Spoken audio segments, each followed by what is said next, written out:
মুফতি Ali Hasan Osama.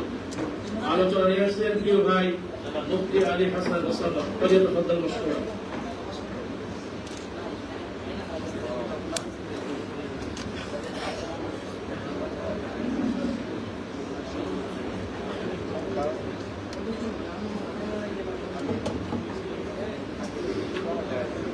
السلام عليكم ورحمة الله وبركاته.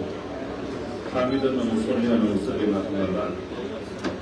সময় যেহেতু অত্যন্ত সংক্ষিপ্তের জন্য কোনো ভূমিকা ছাড়াই আমি মূল আলোচনায় প্রবেশ করছি। হাতে আছে 10 মিনিট, আর এজন্য প্রবন্ধ নিয়ে আর মৌলিক কোনো আলোচনায় যাচ্ছে না। জাস্ট 3 থেকে 4টা পয়েন্টের উপর দৃষ্টি আকর্ষণ করে আমার আলোচনা করছেন। 1 নম্বর বিষয় হল বর্তমান বাংলাদেশে ব্যাপক হারে শিয়াবাদের উত্থান ঘটছে। অনলাইনেও দেখা যায় প্রকাশ্যে আল্লাহ রাসূল সাল্লাল্লাহু আলাইহি ওয়াসাল্লামের সাহাবীদেরকে গালিগালাজ করা হচ্ছে, বিশেষ করে মাজলুম সাহাবী হযরত মুআবিয়া রাদিয়াল্লাহু আনহু। এই ক্ষেত্রে আমি মনে করি অনেকেরই দায় আছে, কিন্তু সবচেয়ে বড় দায় ওই সমস্ত বিরোধী ভাইদের যারা তীরকে অন্যদিকে ঘুরিয়ে দেওয়ার কারণে এরা খালি ময়দানে গোল দেওয়ার শুরু করছে। বলবেন এটা কিভাবে? বিগত শেখ হাসিনা শাসনের সময়ের দিকে যদি নজর দেন তাহলে লক্ষ্য করবেন সে নিরীহ মুসলমানদেরকে, ইসলামপন্থীদেরকে, ইসলামের রাজনীতির নেতাকর্মীদেরকেও জঙ্গি ট্যাগ দিয়ে নিজের গদিকে মজবুত করার জন্য, অরণ গেম খেলার জন্য সে এটাকে এমন ভাবে এই ন্যারেটিভটা প্রতিষ্ঠা করেছে। এর মাঝখান দিয়ে এই সুযোগে হিন্দুত্ববাদী চরমপন্থীরা এই দেশের সর্বোচ্চ ভঙ্গিতম্বি শুরু করে দিয়েছে। বিগত সময়ে নাস্তিকবাদী চরমপন্থীরা, হিন্দুত্ববাদী চরমপন্থীরা যে মাথাচাড়া দিয়েছে এর সবচেয়ে বড় দায় ছিল ফ্যাসিস্ট সরকারের। কারণ তারা ওদের ক্ষেত্রে চরমপন্থা, জঙ্গিবাদ, উগ্রবাদ এই শব্দগুলো ব্যবহার না করে এগুলো মুসলমানদের ক্ষেত্রে এমন ভাবে ব্যবহার করেছে মনে হচ্ছিল এগুলো যেন মুসলমানদের পৈতৃক সম্পত্তি, তাদের পূর্বপুরুষের রেখে যাওয়া মিরাজ, যেখানে অন্য কারো কোনো হিস্সাই নাই। সুতরাং যারা ইসলামের পক্ষে, ইসলাম কায়েমের পক্ষে, একমাত্র তারাই হলো জঙ্গি, তারাই মৌলবাদী, তারাই উগ্রবাদী, তারাই চরমপন্থী, তারাই সাম্প্রদায়িক। আর মাঝখান দিয়ে অন্য শক্তিগুলো তারা ঠিকই চরমপন্থা সর্বোচ্চ শিখরে পৌঁছেছে। সুতরাং এখন যারা আল্লাহ রাসূল সাল্লাল্লাহু আলাইহি ওয়াসাল্লামের সাহাবীদের গালিগালাজের ব্যাপারে চুপ আছে, শিয়া ফিতনার ব্যাপারে চুপ আছে, এমনকি পাকিস্তানের দিকে নজর দিলেও দেখবেন পাকিস্তানেও সাহাবীদের সম্মান নিয়ে অনেক আলোচনা হয়, বাংলাদেশের চাইতে 1000 গুণ বেশি আলোচনা হয়, কিন্তু সেখানকার মূলধারার ওলামায়ে কেরামের আলোচনা থাকে মূলত শিয়া ফিতনা, রাফেজি ফিতনাকে সামনে রেখে।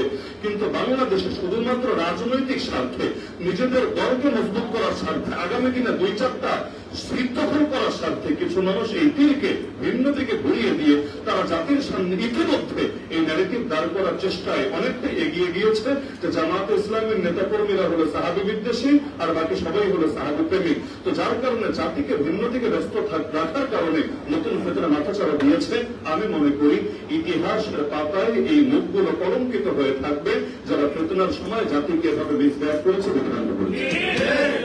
দ্বিতীয় ফিতনা হলো মেয়ার হক। এই পরিভাষাটা একটা নবভাবিত পরিভাষা, যেটা আমাদের সম্মানিত প্রবন্ধকার আলোচনা উপস্থাপন করেছে। যে কোনো পরিভাষা যখন নতুন আসে এই পরিভাষার ব্যাখ্যাটাও তাদের থেকে নেওয়া লাগে যারা এই পরিভাষাটা ব্যবহার করেছে। মেয়ার হক হুবহু এই পরিভাষাটা কোরআনেও নাই, হুবহু এই পরিভাষাটা হাদিসেও নাই, হুবহু এই পরিভাষাটা আকীদার মৌলিক যে কিতাব যেগুলো আমরা পড়ি এগুলোর কোনোটার মধ্যে নাই।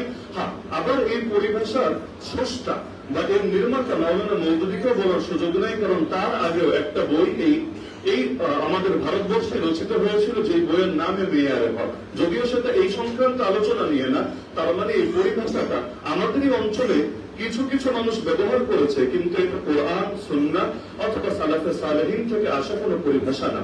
তো পরিভাষার ক্ষেত্রে একটা মূলনীতি কেন যেন আমাদের ভাইয়েরা ভুলে যায়, কিন্তু এটা সর্বজন স্বীকৃত মূলনীতি, লা মুশাহাতা ফিল ইসতিলাহ। পরিভাষার ক্ষেত্রে কোনো বিতর্ক নাই। একটা পরিভাষা একাধিক মানুষ একাধিক অর্থে ব্যবহার করতে পারে। যেমন বহু পরিভাষা যেগুলো আমরা এখন স্বাভাবিকভাবে ব্যবহার করি। আমরা যখন রাষ্ট্রবিজ্ঞান নিয়ে, ইসলামের রাষ্ট্রবিজ্ঞান নিয়ে পড়াশোনা করি তখন ইমাম বলতে কি বুঝি আর বাংলাদেশে মসজিদে ইমাম বলতে কি বুঝি। আমরা যখন ইসলামের রাষ্ট্রবিজ্ঞান নিয়ে পড়াশোনা করি খলিফা বলতে কি বুঝি আর দর্জির দোকানে গেলে খলিফা বলতে কি বুঝি। এখানেও তো পরিভাষার ভিন্নতা দেখা দিয়েছে। একইভাবে আপনি যখন কোরআন পড়বেন কোরআনে পাবেন ফালান তাজিদ লাহু ওয়ালিয়া মুরশিদা, আর পীররা যখন ওয়াজ করে তখন তারা এর যে ব্যাখ্যা দাঁড় করায় ফালান তাজিদ লাহু ওয়ালিয়া মুরশিদা, এখানেও তো পরিভাষাগত ভিন্নতা। এমনকি কেউ তো তিরমিজি না পড়ে আলেম হয় না। তিরমিজি না পড়ে তো আর কেউ আলেম হিসেবে স্বীকৃতি পায় না। তিরমিজি যদি পড়েন দেখবেন হাসান, হাদা হাদিসুন হাসান, এই শব্দটাকে ইমাম তিরমিজি কোন অর্থে ব্যবহার করেছেন। এখন কেউ যদি সংজ্ঞা নেয় এক ইমাম থেকে, মনে করেন ইমাম ইবনে সালাহ তার মুকাদ্দিমা থেকে সংজ্ঞা নিল, ইমাম ইবনে হাজার আসকালানী তার লেখা থেকে সংজ্ঞা নিল, এরপর মাপতে গেল কাকে? তাদের বহু আগে পৃথিবী থেকে চলে যাওয়া ইমাম তিরমিজি রাহমাতুল্লাহ আলাইহি। এখন বলল দেখ ইমাম তিরমিজি তো মস্ত বড় ভুল করেছে। কিভাবে ভুল করলো? আরে হাদিসুন হাসান ভিন্ন জিনিস, হাদিসুন সহিহ ভিন্ন জিনিস। যেটা সহিহ সেটা তো সহিহ, আর সহিহর চাইতে এক দরজা নিচে, এক স্তর নিচে, সেটা না হাসান। এই দেখ পাগল ইমাম আবু ইসা তিরমিজি সে একই হাদিসকে বলে হাদা হাদিসুন হাসানুন সহিহুন। কিভাবে পসিবল? এটা তো সম্ভবই না। এখন এই পাগলকে কে বুঝবে? আর এবারটা সংজ্ঞা নিলে একজনের থেকে আর মাপলে তুই আরেকজনকে, এটা তো ঠিক না। তুই যখন তিরমিজি পড়বি তাহলে হাসান সংজ্ঞাটা ইমাম তিরমিজির থেকে নিতে হবে, যেটা তিনি তার কিতাবুল ইলামের মধ্যে নিজেই ব্যাখ্যা করেছেন। আল হাসান ইনদানা বলে লম্বা করে তিনি দেখিয়েছেন। আমি যখন কোন হাদিসকে হাসান বলি আমি এর দ্বারা কি মিন করি, তার সংজ্ঞা সামনে রাখলে দেখা যায় এটা ইমাম ইবনে সালাহ সংজ্ঞার চাইতে ভিন্ন, ইমাম ইবনে হাজারের সংজ্ঞার চাইতে ভিন্ন।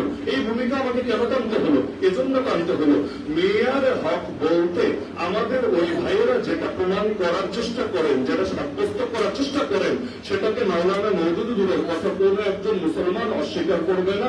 আর মাওলানা মওদুদী একমাত্র আল্লাহ রসুলকে এবং আল্লাহর কিতাবকে মেয়ারে হক বলার দ্বারা তিনি যে বার্তাটা দিতে চান, এর সঙ্গে গভীরভাবে দেখলে এরাও দ্বিমত করার কোন সুযোগ পাবেন না। তাহলে বিতর্ক কি নিয়ে? বিতর্ক হলো লাউ বলা হবে নাকি কদু বলা হবে, এটা নিয়ে। ফিশ বলা হবে ইংলিশে না মাছ বলা হবে বাংলায়, এটা নিয়ে। লাস্টে গিয়ে দেখা যায় যে এই লাউ সেই কদু। যেমন এই ক্ষেত্রে অনেক ইলমি আলোচনা টানা যায় যে আসলে এই ক্ষেত্রে ইমামরা কি বুঝিয়েছেন বা এই অঞ্চলে আমাদের আকাবিরা কি বুঝিয়েছেন, কিন্তু সময় সংক্ষিপ্ততা সেটাকে যাচ্ছি না। বর্তমান সময়ে যেই কয়েকজন দেশে আক্রমণ চালানোর চেষ্টা করছেন, এর মধ্যে একজন আমাদের মহব্বতের ভাই আছেন মৌলানা লুৎফুর রহমান ফরাজি। তার একটা ওয়েবসাইট আছে আহলে হক মিডিয়া, সার্চ করলে এখানে পেয়ে যাবেন। সেখানে তার নামটা এখানে আমার টানা মুখ্য না, কিন্তু মেয়ারে হক বলতে কি বুঝেন এটা দেখানোর জন্য টানতে হচ্ছে। আমি হুবহু কোট আনকোট করছি তিনি কি বুঝিয়েছেন বা এই ক্ষেত্রে তারা কি বুঝিয়ে থাকেন। স্পষ্ট শুনেন, সত্যের মাপকাঠি বলতে বোঝানো হয় যে সাহাবায়ে কেরামগণ হক এবং হক্কানীরা দ্বীন ও ঈমানের ক্ষেত্রে যে মানদণ্ডে উত্তীর্ণ হয়েছে তা দ্বীন ও হক বোঝার মানদণ্ড। তারা যেভাবে দ্বীনকে বুঝেছেন, যেভাবে দ্বীনকে পালন করেছেন, সেভাবেই উম্মত মুসলিমা কিয়ামত পর্যন্ত তাদের অনুসরণে পালন করে যাবে। দ্বীনে কোনো বিষয় আসলে উক্ত বিষয়ে সাহাবীগণ কোন অর্থে বা কিভাবে তা করেছেন তা অনুসরণ করা উন্নতের জন্য সঠিক ও যথার্থ আমাদের মূল ভিত্তি হবে। তাহলে এটা নিয়ে কে দ্বিমত করবেন? এখানে আমার সামনে যারা যারা আছেন কে দ্বিমত করবেন এটা নিয়ে? সহজ ভাষায় যদি বলি যে সাহাবায়ে কেরাম ঈমানের ক্ষেত্রে আমাদের মডেল, আমলের ক্ষেত্রে আমাদের মডেল, চরিত্রের ক্ষেত্রে আমাদের মডেল, আদর্শের ক্ষেত্রে মডেল, রাজনীতির ক্ষেত্রে মডেল, অর্থনীতির ক্ষেত্রে মডেল। অর্থাৎ তারা যেভাবে দিনটা বুঝেছেন, ধারণ করেছেন, আমরা সেভাবে বুঝবো, সেভাবে ধারণ করবো। এই অর্থ নিয়ে কে দ্বিমত করবে? এখন মাওলানা মওদুদী কি এই অর্থ নিয়ে ব্যাখ্যা দিয়েছেন? আরে বেটা একবার কিতাবটা পড়ে দেখলেও তো হয়। তিনি নিজে তার জীবদ্দশায় ব্যাখ্যা করেছেন যে মেয়ারে হক বলতে আমরা কি বুঝাই। এমনকি তার জীবদ্দশায় তারজমানুল কোরআনে জাস্টিস মালিক গোলাম আলী তিনি লম্বা করে আর্টিকেল লিখেছেন, যেটা তারজমানুল কোরআনে আছে এবং আমাদের কয়েকদিনের মধ্যে যে বই প্রকাশ হবে সেখানে আমরা লম্বা করে সে আর্টিকেলটা উল্লেখ করে পেয়েছি যে মাওলানা মওদুদী তিনি মেয়ারে হক বলতে আসলে কি বুঝেন। তো লম্বা ব্যাখ্যায় যাচ্ছি না, আমি জাস্ট এটা বোঝানোর চেষ্টা করছি যে মাওলানা মওদুদী মেয়ারে হক বলতে যেটা অস্বীকার করতে চান সেটাকে তারাও স্বীকার করে না, আর তারা যেটা স্বীকার করে এটাকে মাওলানা মওদুদী অস্বীকার করে না। মাঝখানে যেটা হয় এটাকে বলে ইলমি ভাষায় ইখতিলাফ লফজি, বাংলা হলো শাব্দিক বিতর্ক। অর্থাৎ শব্দ নিয়ে মাইরপ্যাচ চলছে, একজন এভাবে বলছে আর একজন ওভাবে বলছে, দিন শেষে মূল অর্থ এবং মূল মর্ম একই থাকছে। কিন্তু এটা যে তারা বোঝে না তা না, বোঝে ঠিকই, কিন্তু কেউ যদি ঘুমিয়ে থাকে তাকে জাগানো যায়, ঘুমের ভান ধরে পড়ে থাকলে তাকে জাগানোর কি উপায়? কেউ বলতে পারে আপনি জামাত ইসলামীতে যোগদান করে মনে হয় কথাটা দিয়েছেন না। আরো বহু আগে যখন আমাদের সম্মানিত সভাপতি সাহেবের সাথে আমার আলোচনা হয়েছিল সেই সময় কিন্তু এই পয়েন্ট আমি বলেছিলাম যে মেয়ারে হক বলতে আমরা কি বোঝাই। মেয়ারে হক বলতে বোঝাই যে ইমান, আমল, আখলাক, আদর্শের ক্ষেত্রে সাহাবীরা আমাদের মডেল। ব্যাস, এটা নিয়ে কেউ দ্বিমত করবেন এবং তিনিও বলেছিলেন এই অর্থ তো কেউ দ্বিমত করার কথা না এবং এই অর্থটা তো প্রত্যেকের নিকটই গ্রহণযোগ্য, বাকি থাকলে সাপ্তাহিক বিতর্ক। তবে উন্মতের এই ক্রান্তিকালে শাব্দিক বিতর্কে লিপ্ত হয়ে এত দলাদলি করার উদাহরণ হবে হালাকু খানের তাতারি বাহিনী যখন বাগদাদের দ্বারপ্রান্তে ওই সময় আলেমদের মধ্যে ইখতিলাফ ছিল দুই মাসালা নিয়ে। এক নম্বর মাসালা হলো কাউয়ার গোশত, কাকের গোশত হালাল নাকি হারাম। দ্বিতীয় মাসালা ছিল, দ্বিতীয় ইখতিলাফের বিষয় ছিল এক পৃথিবীতে এক সময় একাধিক খলিফা থাকা বৈধ নাকি এক সময় খলিফা একজনই হবে, দ্বিতীয় কেউ হওয়ার কোনো সুযোগ নাই। এই দুই মাসালা নিয়ে বিতর্ক করছিল এমন সময় যখন হালাকু খানের বাহিনী বাগদাদের দ্বারপ্রান্তে অবশেষে কয়েক কোটি মুসলমানকে হত্যা করলো এবং প্রথমবারের মতো খেলাফতের পতন ঘটালো। সুতরাং ভাইয়েরা, শাব্দিক বিতর্ক করতে চাইলে করেন, সমস্যা নাই, কিন্তু আগে বাংলার জমিনে ইসলামকে প্রতিষ্ঠা করেন, সেকুলার শক্তির পরাজয় ঘটান, এরপর ঠান্ডা মাথায় বসে বিতর্ক করা যাবে ইনশাআল্লাহ। আমার সর্বশেষ পয়েন্ট আজকে যেটা নিয়ে এখানে আলোচনা হচ্ছে না, আদালতে সাহাবা, আমাদের শিরোনামের মধ্যে যেটা আছে আদালতে সাহাবার ক্ষেত্রে আমার বক্তব্য হচ্ছে আদালতে সাহাবা একটা ইজমায় পরিভাষা, সর্বসম্মত পরিভাষা। এটা নিয়ে হকপন্থীদের কেউ দ্বিমত করার কোন সুযোগ নাই। এটা নিয়ে দ্বিমত করেছেন কারা, যেটার আলোচনা আমাদের সম্মানিত ডক্টর সভাপতি নিয়ে আলোচনা এনেছেন, সেই দ্বিমতন কালিলা এমন কিছু ক্ষুদ্র দল যাদের কোনো গ্রহণযোগ্যতাই নেই, যাদের কোনো মুসলিম সমাজের মধ্যে কোনো ভিত্তিই নেই। হকপন্থী কোন ধারার কোন মানুষ আল্লাহ রাসূল সাল্লাল্লাহু আলাইহি ওয়াসাল্লামের সাহাবীদেরকে আদর মানার ক্ষেত্রে, ন্যায়পরায়ণ মানার ক্ষেত্রে দ্বিমত করে নাই, করার সুযোগও নাই। কারণ তাদের আদালত না মানলে কোরআন মানবে কিভাবে, তাদের আদালত না মানলে সুন্নাহ মানবে কিভাবে, তাদের আদালত না মানলে দ্বীনের ফাহাম, দ্বীনের বুঝ নেবে কিভাবে। সুতরাং যারাই ইসলামকে ধারণ করে তারা সকলেই আল্লাহ রাসূল সাল্লাল্লাহু আলাইহি ওয়াসাল্লামের সাহাবীদেরকে আদিল হিসেবে মানে। তাহলে এখানেও ঝামেলা হয়েছে কোথায়? ওই যে বললাম, ঝামেলা হয়েছে সংজ্ঞায়। মাওলানা মওদুদী যে সংজ্ঞাটা দিয়েছেন, এই সংজ্ঞাটা তিনি নিজে আবিষ্কার করেছেন তা না, বরঞ্চ অতীতে একাধিক ইমাম হুবহু এভাবেই সংজ্ঞা দিয়েছেন। আদালতে সাহাবার তিনি উর্দুতে যেভাবে আদালতে সাহাবার মানে কি তিনি উর্দুতে যেভাবে উপস্থাপন করেছেন, সময় নেই, না হলে আমি একদম উদাহরণ সহ দেখিয়ে দিতাম যে অমুক ইমাম তমুক ইমাম তমুক ইমাম আরবিতে হুবহু এই বাক্যে সংজ্ঞাটা দিয়েছেন। সংজ্ঞাটা তার নতুন আবিষ্কার করা না। হ্যাঁ, এই অঞ্চলের ওলামায়ে কেরাম যারা আছেন তারা হয়তো কেউ কেউ সংজ্ঞাটা ভিন্ন ভাবে দেন। তো একই সংজ্ঞা একাধিক ভাবে দেওয়া যায়। পৃথিবীতে সব সংজ্ঞাই 10 ভাবে 20 ভাবে দেওয়া যায়। গণতন্ত্রের সংজ্ঞা তো একটা না। আব্রাহাম লিঙ্কন একভাবে বলেছে, কিন্তু সবাই যে তার সাথে একমতও কিন্তু না। প্রতিটা জিনিসের বহু রকম সংজ্ঞা হয়। এখন মাওলানা মওদুদীকে আদালতে সাহাবা অস্বীকারকারী বলার কোনো সুযোগ নাই। হ্যাঁ, মাওলানা মওদুদী একটা বিষয় স্পষ্ট করতে চেয়েছেন, এবং এটা নিয়ে আশা করি আপনারাও দ্বিমত করবেন না, আদালতে সাহাবা মানে ইসমত না। ইসমত একমাত্র নবীদের জন্য প্রযোজ্য। নবীরাই মাসুম, সাহাবীরা মাসুম না। সাহাবীরা আদেল, এটা হওয়ার অর্থ এটা না তাদের কখনোই কোনো পাপ হয় নাই, তাদের কোনো পাপ ছিল না, আল্লাহ তাদেরকে মাফ করে দিয়েছেন। কিন্তু তাদের পাপ হয়েছে বা হতে পারে, এটা নিয়ে কেউ কখনো দ্বিমত করে নাই।